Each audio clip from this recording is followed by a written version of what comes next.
the first face of the 80s exhibition. Margaret Thatcher as seen by photographer Gemma Levine, and despite the studied pose, it was taken in a session lasting just a few minutes.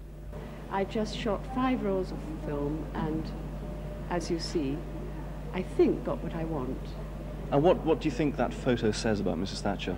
I think it shows her great strength and great determination, and at the same time her femininity. Well, this is a very different photo where it's very candid, and you've obviously caught Sir John Gielgud in the middle of one of his very interesting stories by the look of it. How did this photo come about?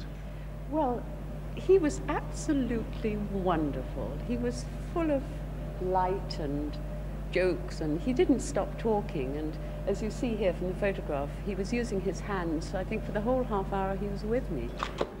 Sir John's and other famous faces of the decade are the result of a year's work, and 300 are collected in this book accompanying the exhibition. Well, they're all very recognisable faces and from different walks of life, and of course some of the most recognisable from the world of acting, and here's Peter Bowles. I was rather nervous being photographed because I was told by a very celebrated film casting director that the reason that she never used me in any of her films was because I had no character in my face.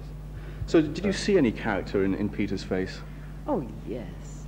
But don't you think that he looks terribly dapper there, and it shows him to be, perhaps, as I think, he's the most dapper and well-dressed man in the whole exhibition.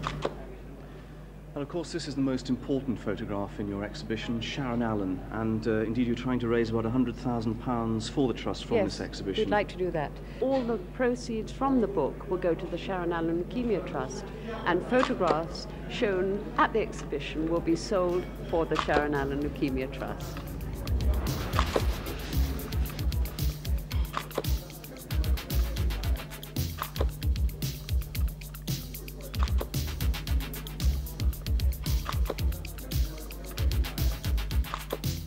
And the exhibition will run at the Concourse Gallery in the Barbican Centre until next January. Mark Longhurst with the faces of the 80s for Thames News.